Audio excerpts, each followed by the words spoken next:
الرحمن الرحيم لن ينال الله لحومها ولا دماؤها ولكن يناله التقوى منكم.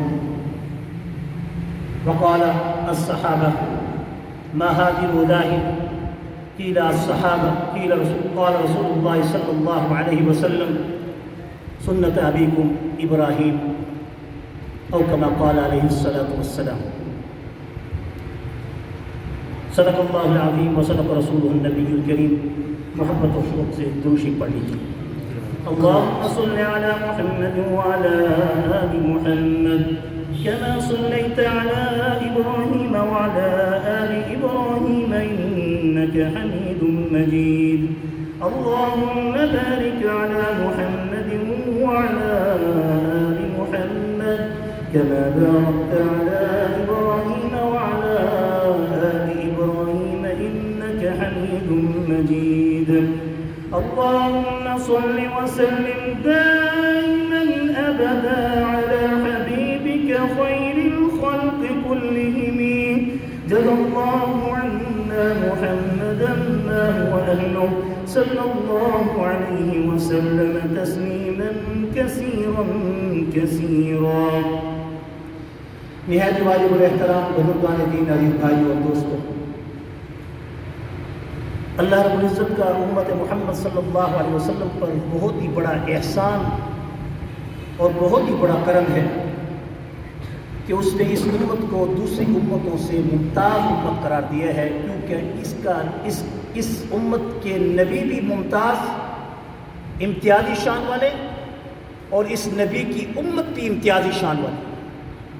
پچھلی امتوں پر اللہ رب العزت نے جو عبادات مقرر کی ہیں، میں مختصر وقت میں 15-10 منٹ میں بات کو سمیٹنے کی پوری کوشش کروں گا، لیکن تمہیدی خلاصہ پیش کرتے ہوئے یہ بتاؤں کہ قربانی کا یہ کانسیپٹ، قربانی کا یہ تصور، قربانی کا یہ فلسفہ دراصل ہر عبادت کا فلسفہ اور ہر عبادت کی روح وہ تقوی ہے. نماز ہے ارکان کا نام، جو خشوع و خضوع کے ساتھ ظاہری ارکان کو ہم ادا کرتے ہیں. قیام ہے، رکوع ہے، اس میں پھر سجدہ ہے، پھر قعدہ ہے، لیکن اس کا سارا مقصد اور خلاصہ کیا ہے؟ صرف اور صرف تقوی ہے کہ ہمیں اللہ تعالیٰ کا خوف حاصل ہو جائے. روزہ کس لیے ہے؟ اس لیے کہ اس کا مقصد تقوی ہے. زکوٰۃ کس لیے ہے؟ اس کا مقصد صرف اور صرف تقوی ہے. حج کس لیے ہے؟ اس کا مقصد صرف اور صرف تقوی ہے. ایسے ہی اللہ تعالیٰ نے قربانی بھی امت محمد صلی اللہ علیہ وسلم پر اپنے ان نبیوں کی سنت کو پورا کرتے ہوئے مقرر کی. جیسے اللہ تعالیٰ نے اما ہاجرہ کی سنت کو صفا اور مروہ کے درمیان چکر کی شکل میں ایک عامل کو عمرہ کرتے ہوئے اس کو واجب قرار دیا ہے، حالانکہ کیا ہے؟ اما ہاجرہ کی وہ سنت ہے. کیا ہے؟ سنت ہے. اس لیے بتا رہا ہوں تاکہ آج یہ پتہ چلے کہ جو لوگ قربانی کو واجب نہیں قرار دیتے ان کو یہ تصور بھی دینا مقصود ہے کہ جیسے اما ہاجرہ کی سنت اگر صفا و مروہ کے چکر ہیں تو وہ سنت اما ہاجرہ کی ہے، مگر واجب کس کے لیے ہے؟ امت محمد کے لیے ہے. حضرت ابا آدم علیہ السلام وقوف عرفہ کرتے ہیں 9 ذی الحجہ کو، اور جس دن 9 ذی الحجہ کا روزہ رکھنا اس قدر عزت اور شرف کا مقام ہے. اور یاد رکھو گرمی کے ان روزوں میں اگر یہ روزہ ویسے تو 9 روزے رکھتے ہیں لوگ اور یہ سنت ہیں، لیکن اس ایک روزے کی اتنی فضیلت ہے کہ پچھلے سال کے اگلے سال کے اللہ تعالیٰ گناہ معاف کر دیتا ہے. سبحان اللہ. 9 ذی الحجہ کی فجر کو ایام تشریق، جس کو تکبیرات تشریق کہتے ہیں، ایام تشریق میں ان کا پڑھنا کیا ہے؟ واجب ہے. حالانکہ یہ سنت کس کی تھی؟ حضرت ابراہیم خلیل اللہ اور حضرت اسماعیل ذبیح اللہ اور حضرت جبرائیل علیہ السلام کی یہ سنت تھی کہ جس وقت مینڈا قربانی کا حضرت ابراہیم جس وقت پورا پکا ارادہ کر کے حضرت اسماعیل کو منہ کے بل لٹا کر تاکہ پدری محبت کود نہ پڑے اور اپنی آنکھوں پہ بعض روایات میں پٹی باندھی تاکہ دل کے اندر پدری محبت جوش نہ کرے، اور اس حال میں چھری کو تیز کر کے بسم اللہ اللہ اکبر کر کے جب اس کو ذبح کرتے ہوئے اپنا ارادہ پکا کر کے چھری کو اسماعیل کی گردن پہ رکھا، قد صدقت الرؤیا انا کذالک نجزی المحسنین، اللہ کی طرف سے آیت نازل ہو گئی، اے محبوب ابراہیم اگرچہ حکم ظاہراً نہیں تھا، خواب دیکھا تھا اور خواب کو تو نے ایسا سچا کر کے دکھایا، افعل ما تؤمر ستجدنی انشاءاللہ من الصابرین، اے اسماعیل تیرے اس کہنے کو ہم قبول کرتے ہیں کہ تو نے اس وقت ڈانٹائی نہیں کی، یہ نہیں کہا کہ میں کیا تیار ہوں، بلکہ تو نے اس وقت کہا انشاءاللہ، اگر اللہ نے چاہا اے ابا جان یا ابتی افعل ما تؤمر ستجدنی انشاءاللہ من الصابرین، میں انشاءاللہ صبر کرنے والوں میں پایا جاؤں گا، مجھے یقین ہے کہ میں اپنی قربانی کو پیش کرتے ہوئے آپ کو پریشان نہیں کروں گا۔ اللہ تعالیٰ نے جبرائیل امین کو حکم کیا، وہ آئے، ابراہیم تیزی میں آئے، کہیں ایسا نہ ہو کہ ابراہیم کی چھری چل پڑے، کہا اللہ اکبر، کہو اللہ اکبر، اللہ اکبر، یہ جب تکبیر بلند کی تو اسماعیل کو نکالا اور دمبے کو نیچے رکھا، اور پھر اس کے بعد اسماعیل نے کہا لا الہ الا اللہ، لا الہ الا اللہ، اللہ اکبر۔ پھر اس کے بعد جب ابراہیم علیہ السلام نے دیکھا، اپنی آنکھوں سے پٹی ہٹائی یا دیکھا، تو اس وقت کہا اللہ اکبر وللہ الحمد۔ یہ ہے اللہ کے پاک پیغمبر حضرت محمد مصطفیٰ صلی اللہ علیہ وسلم کے ابا جد امجد ابراہیم خلیل اللہ کی سنت، کہ سنت تو ان کے الفاظ تھے، مگر تکبیرات تشریق ہر فرض نماز کے بعد، چاہے مرد ہے یا عورت ہے، 9 ذی الحجہ کی فجر سے لے کر 13 ذی الحجہ کی عصر کی نماز تک یہ تکبیرات تشریق پڑھنا ایک بار مردوں کے لیے بلند آواز سے واجب اور عورتوں کے لیے آہستہ آواز سے بھی واجب قرار دے کر، واجب وہ ہوتا ہے کہ جس کے ترک پر گناہ ہے، لیکن یہ ایسا واجب ہے کہ جس کے ترک پر پھر دوبارہ قضا ہی نہیں، اس لیے اس کا اہتمام کرنا ضروری ہے۔ اگر وطر کسی کی چھوٹ جائیں تو کیا وہ اس کی قضا کرتا ہے کہ نہیں کرتا، مگر تکبیرات تشریق اگر چھوٹ جائیں تو اس ثواب سے وہ محروم ہو جائے گا۔ اس لیے چاہے وہ نماز میں جماعت کے ساتھ ہے یا بغیر جماعت کے ساتھ ہے، شرم کیے بغیر وہ اپنی بلند آواز سے کہے اللہ اکبر اللہ اکبر لا الہ الا اللہ اللہ اکبر وللہ الحمد۔ کیوں کہا؟ حضور اکرم صلی اللہ علیہ وسلم کی حدیث ہے، ان تکبیرات تشریق سے بڑھ کر قربانی کے ایام میں کوئی تسبیح نہیں، اور حاجی کے لیے لبیک کی تسبیح سے بڑھ کر کوئی تسبیح نہیں، اس لیے کثرت سے اس تکبیر کو پڑھو۔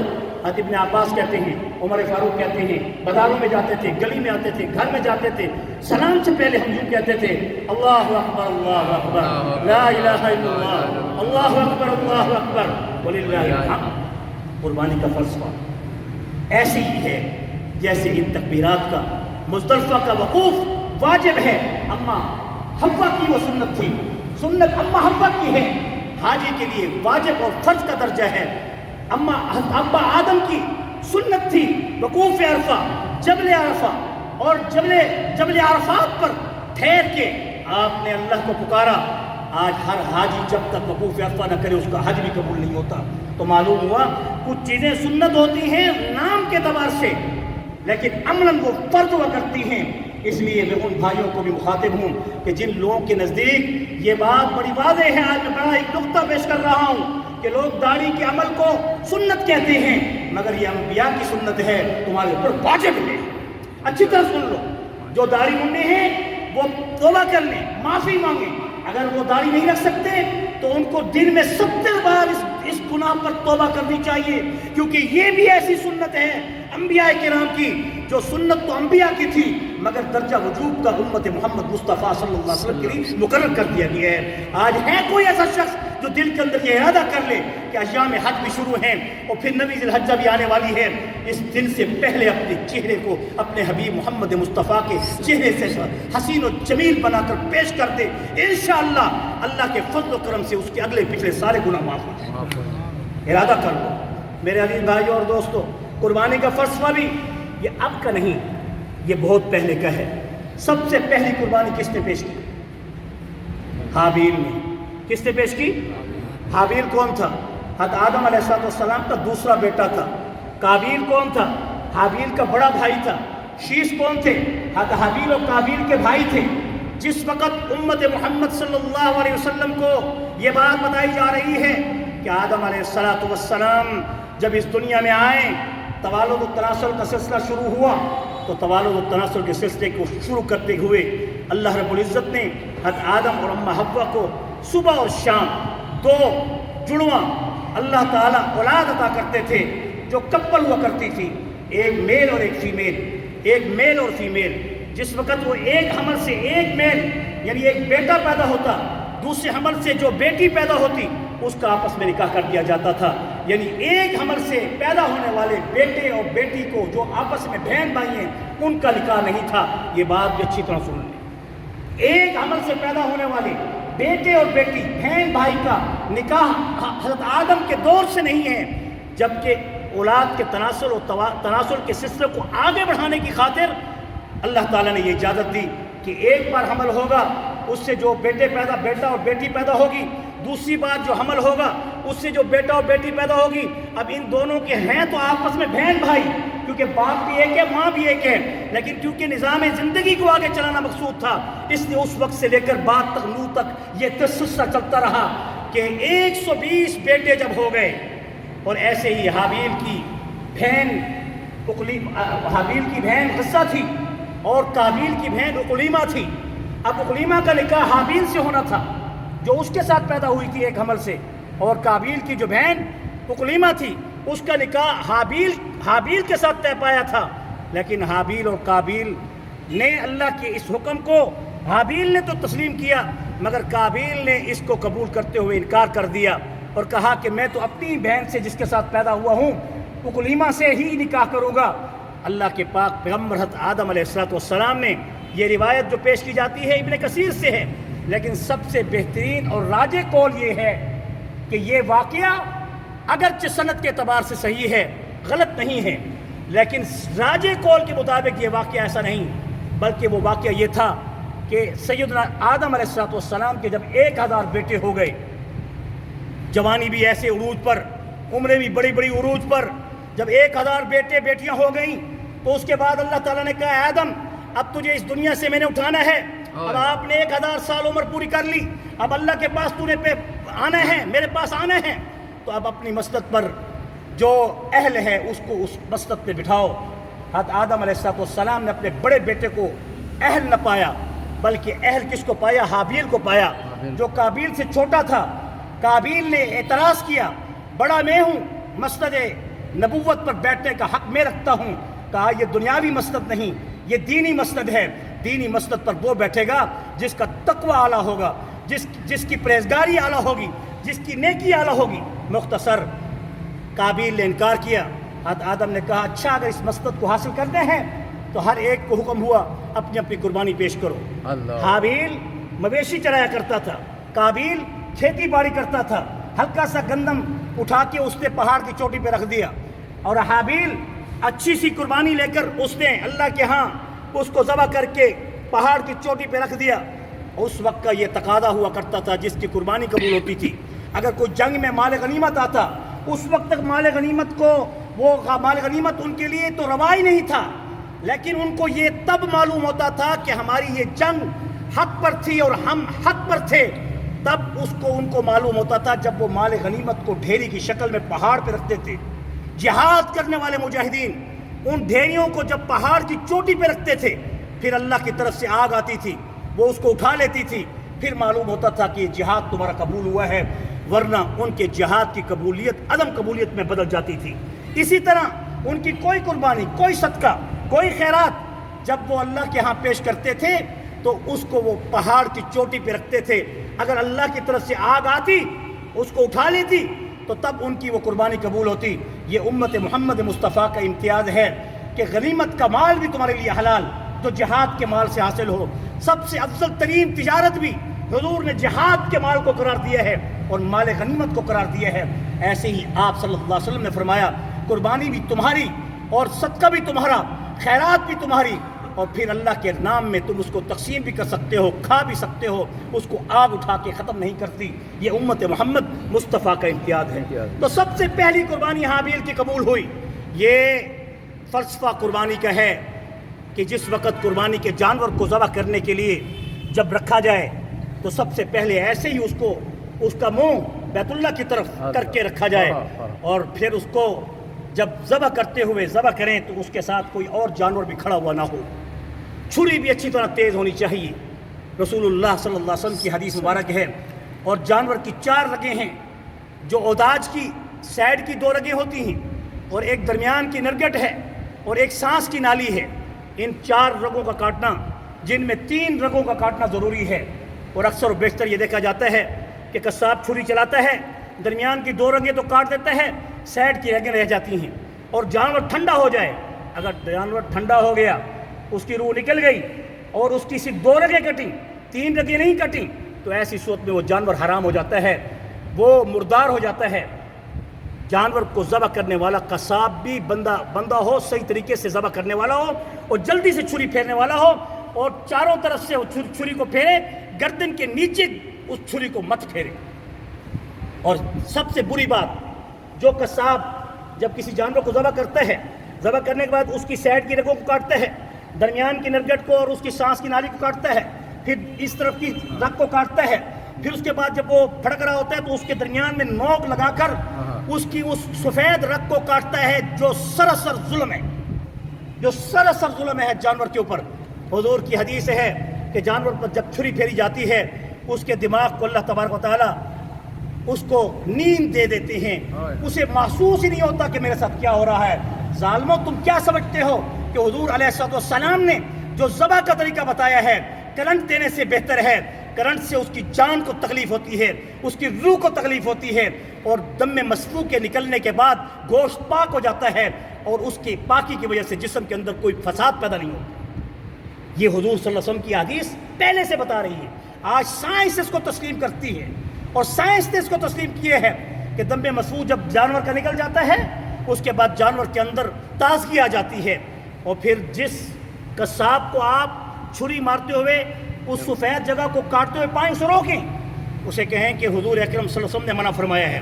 اور آج کی طب اور سائنس یہ کہتی ہے کہ اس رگ کو جب کوئی شخص کاٹتا ہے تو اتنا اس کے جسم کو کاٹتے وقت، ذبح کرتے وقت تکلیف نہیں ہوتی اس وقت شروع میں، جتنی کہ اس کی رگ کو جو الگ کرتے ہیں، اس سفید رگ کو جو درمیان سے جو اس نرغے میں جو ہوتی ہے، جو گردن کے درمیان میں جو منکا ہوتا ہے، اس منکے کو جو توڑتے ہیں، اس سے اس کی روح کو سخت تکلیف ہوتی ہے۔ یہ سارے معاملات بہت ضروری ہیں۔ اور پھر اکثر و بیشتر یہ پوچھا جاتا ہے کہ قربانی کا جانور گھر کی طرف سے ایک ہو، سارے اہل خانہ اس میں شریک ہوں۔ اہل حدیث حضرات کا یہ نظریہ ہے، اور وہ روایت پیش کرتے ہیں امام احمد بن حنبل کی، امام شافعی کی، امام ابو یوسف کی، جبکہ ان کے نزدیک بھی سنت مؤکدہ ہے، لیکن سنت مؤکدہ ایسے ہی ہے جیسا کہ میں نے بھی کہا کہ سنت ابیکم ابراہیم، اے محبوب کریم ہے سنت ابراہیم کی ہے، تیرے اوپر واجب ہے۔ ان کے نزدیک بھی کہنے میں سنت ہے مگر کرنے میں واجب ہے، اس لیے ان کو مغالطہ لگا جن لوگوں نے یہ کہا کہ قربانی کرنا سنت ہے۔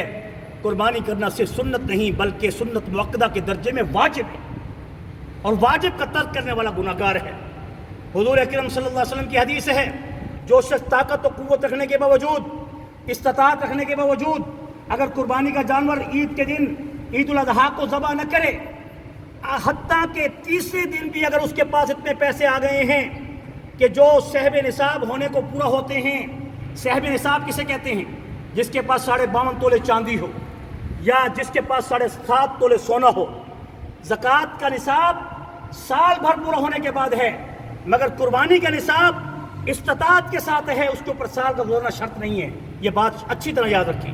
اگر عین تیسرے دن بھی آپ کے پاس اتنے پیسے آ گئے کہ جس سے آپ پر زکوٰۃ واجب ہوتی ہے، چاہے جائے کہ اس پر سال نہیں گزرا، آپ کو قربانی کرنی پڑے گی۔ اب قربانی کا نصاب کس سے ہے؟ وہ یا تو سونے سے ہے یا پھر چاندی سے ہے۔ اگر کسی کے پاس چاندی اور سونا دونوں ہیں تو پھر حساب چاندی کا دیکھا جائے گا۔ اگر صرف اس کے پاس چاندی ہے تو چاندی کا دیکھا جائے گا۔ اگر اس کے پاس صرف سونا ہے، چاندی نہیں، نقدی نہیں، اگر کسی کے پاس 2.5 تولے سونا ہے، 3.5 تولے سونا ہے، 4.5 تولے سونا ہے، 5 تولے سونا ہے، 6 تولے سونا ہے، 7.5 تولے سے کم سونا ہے، لیکن اس کے پاس اور کوئی رقم نہیں، اور کوئی اس کے پاس نقدی نہیں، اور کوئی اس کے پاس چاندی نہیں، اس پر قربانی واجب نہیں۔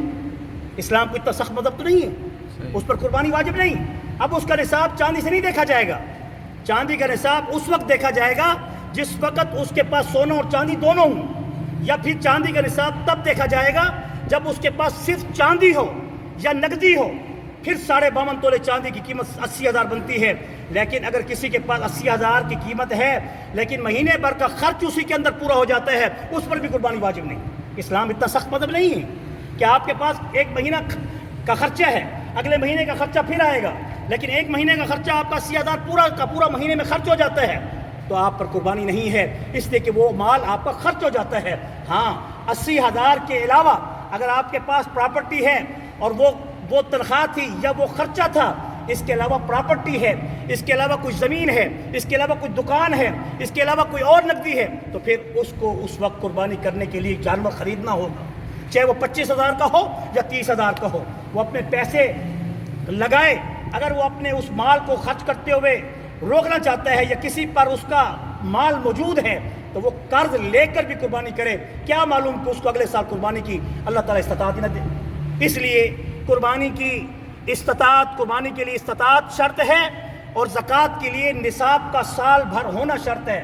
اور تیسری بات، یہ بڑی اہم بات ہے جو سن کے جائیں، بڑا اہم مسئلہ ہے کہ اکثر لوگ کہتے ہیں کہ ایک بندے کی طرف سے گھر کا بڑا جو ہے قربانی کر لے تو سب کی طرف سے ہو جاتی ہے۔ یہ بات اچھی طرح سن لیں، اگر گھر کے اندر رہنے والے بیٹے بیٹیاں سارے کے سارے کما کر اپنا پیسہ باپ کے ہاتھ میں رکھتے ہیں اور باپ کو ہی ملکیت دیتے ہیں، تب تو وہ ایک قربانی کا جانور ذبح کر سکتا ہے۔ ان پر قربانی اس لیے نہیں آئے گی کہ وہ صاحب نصاب بھی نہیں اور صاحب استطاعت بھی نہیں۔ سمجھ آ گئی؟ اگر گھر کے بچے اس کے اپنا کماتے ہیں، ہر ایک بیوی کے پاس اپنا زیور ہے، بیٹوں کے پاس اپنے پیسے ہیں، باپ کے پاس اپنے پیسے ہیں، جس کے پاس نصاب پورا ہے اس کے اوپر سال گزرے یا نہ گزرے، اب سب کے گھر والوں پر جس کے پاس نصاب پورا ہے سب پر قربانی واجب ہوگی۔ یہ نہیں کہ باپ قربانی کر دے تو بیٹی اور ماں اور سب کی طرف سے ہو جائے۔ یہ بھی بات سن لیں۔ ہاں، البتہ یہ ضرور ہے کہ نبی کریم صلی اللہ علیہ وسلم جس وقت قربانی کیا کرتے تھے، جس وقت آپ صلی اللہ علیہ وسلم قربانی کیا کرتے تھے تو آپ 2 مینڈے ذبح کیا کرتے تھے۔ ایک مینڈا اپنے لیے بند کر دیں، اور ایک مینڈا اس وقت جس وقت آپ جب ذبح کرتے تو یہ کہتے کہ میری امت کی طرف سے یہ مینڈا ہے۔ کس کی طرف سے ہے؟ امت کی۔ اب یہاں غور کرنے کی بات ہے، میری امت کی طرف سے مینڈا ہے۔ کس کی طرف سے ہے؟ میری امت کی طرف۔ اب یہاں ایک بات یاد رکھیں، ثواب اور چیز ہے، عبادت اور چیز ہے۔ عبادت کے بجا لانے کے لیے اس کی شرائط اور ہیں اور ثواب کی شرائط اور ہیں۔ اگر ایک شخص نماز پڑھتا ہے، روزہ رکھتا ہے، حج کرتا ہے، زکوٰۃ دیتا ہے، نفلیں پڑھتا ہے، بہت سے کام کرتا اپنی ذات کے لیے ہے، لیکن کہتے ہیں یا اللہ اس ثواب کے اندر میرے ماں باپ کو بھی شریک کر دے، کیا اللہ ثواب دے گا نہیں دے گا؟ دے گا نہیں دے گا؟ اب اگر کوئی شخص قربانی اپنی کر رہا ہے لیکن اس کے بعد یہ کہتے ہیں اے اللہ میں نے قربانی تو اپنے لیے کی ہے کیونکہ میرے اوپر واجب تھی، اب یہ قربانی میں نے واجب ادا کر دی، اب اس ثواب کے اندر اے اللہ میرے ماں باپ کو بھی شریک کر دے کیونکہ میرے پاس اتنے پیسے نہیں کہ میں ان کے لیے جانور قربان کروں، اس لیے اے اللہ تو اس ثواب کے اندر ان کو بھی شریک کر دے، میرے محبوب محمد مصطفیٰ کو بھی شریک کر دے۔ حضرت علی مرتضیٰ رضی اللہ عنہ کو حضور نے فرمایا اے علی میں زندگی بھر 2 مینڈے ذبح کرتا رہا ہوں، ایک اپنے لیے ایک اپنی امت کے لیے۔ جس سال آپ صلی اللہ علیہ وسلم نے اس دنیا سے جانا تھا اس سال آپ نے 100 اونٹ ذبح کیے۔ قربانی اتنی اہم چیز ہے کہ اگر آخری عمل آپ کا یہ ثابت کر رہا ہے کہ 100 اونٹ بھی اگر استطاعت ہے تمہارے پاس تو 100 اونٹ بھی ذبح کر کے اس کو تقسیم کر دو۔ 63 اونٹ اپنے ہاتھ سے ذبح کیے اور بقیہ اونٹوں کو حضرت علی کے حوالے کیا، اور حضرت علی سے کہا میں وصیت کرتا ہوں اوصانی کہ اب اس کے بعد میں نہیں اس دنیا میں رہوں گا، پردہ کر جاؤں گا، میں تجھے وصیت چھوڑتا ہوں میرے بعد جیسے میں امت کی قربانی کیا کرتا تھا تو میری طرف سے قربانی کیا کر۔ اے امت محمد یہ علی کو پیغام نہیں یہ آپ کو بھی ہے، اگر صاحب ثروت ہیں تو ایک اپنی طرف سے بھی قربانی کرو، ایک اپنے حبیب محمد مصطفیٰ کی طرف سے بھی قربانی کرو، کوئی مشکل نہیں ہوتی اس سے۔ سمجھ آ گئی؟ اب اس کے بعد یہ بات ہے کہ کیونکہ حضور اکرم صلی اللہ علیہ وسلم نے قربانی تو اپنی کی تھی لیکن ثواب میں سب کو شریک کیا تھا، لیکن ہم قربانی حضور کی خاص کر کے کریں اگر ہمارے پاس استطاعت ہے۔ اگر استطاعت نہیں تو بے شک پھر اپنا قربانی کا جانور ہے ایک ہے، باقی بچوں پر قربانی واجب نہیں ہو رہی، اب وہ بیچارے محروم ہو رہے ہیں تو ذبح کرتے وقت ان کو بھی کھڑا کر دیں، کیونکہ حضور نے فرمایا قربانی کے جانور پر اماں فاطمہ آ جا، اس کے اوپر کھڑے ہو کے ٹھہر جا، ابھی قطرہ خون کا نیچے نہیں گرے گا، تیرے سارے اللہ آگے پیچھے سارے گناہوں کو معاف کر دے۔ حضور کا یہ ارشاد ہے قربانی کے جانور کو اپنے ہاتھ سے ذبح کرو، اگر ذبح کر سکتے ہو اگر صحیح طریقے سے، نہیں تو قصاب کے ہاتھ پہ ہاتھ رکھ کر بسم اللہ اللہ اکبر کہنے سے ثواب وہی حاصل ہوگا جیسے ذبح کرنے والے کو حاصل ہوتا ہے۔ اور پھر اس ثواب میں جب اپنی طرف سے قربانی کا جانور ذبح کر لو، اللہ سے دعا کرو ان صلاتی ونسکی ومحیای ومماتی للہ رب العالمین، یہ میری قربانی بھی، میری نماز بھی، میری زکوٰۃ بھی، میرا حج بھی، میری سب کچھ، یہ سب کس کے لیے ہے؟ تیرے لیے ہے۔ اللہ سے دعا کرتے ہیں اللہ تعالی ہم سب کو قربانی کے مناسک کو پورا ادا کرنے کی اور اس پر عمل کرنے کی پوری توفیق نصیب فرمائے۔ ربنا آتنا فی الدنیا حسنہ وفی الآخرۃ حسنۃ وقنا عذاب النار وادخلنا الجنة مع الابرار یا عزیز یا غفار یا رب العالمین، وصلی اللہ تعالی علی خیر خلقہ محمد وآلہ واصحابہ اجمعین برحمتک یا ارحم الراحمین۔ یہ ایک سفیر آئے ہوئے ہیں، ان کی بھی تھوڑی سی بات سن لیں، 2 منٹ زیادہ سے زیادہ بات کریں گے۔ اور میں تمام حضرات کا شکریہ ادا کرتا ہوں کہ آپ نے گرمی میں بیٹھ کر یہ سارا بیان سنا، اللہ تعالیٰ آپ کی سننے اور میرے سنانے کو قبول مقبول کرے۔ 2 منٹ کے بجائے صرف 1 منٹ کی فاصلہ ہے، جیسے زمین ہماری ساری ضرورتیں پوری کر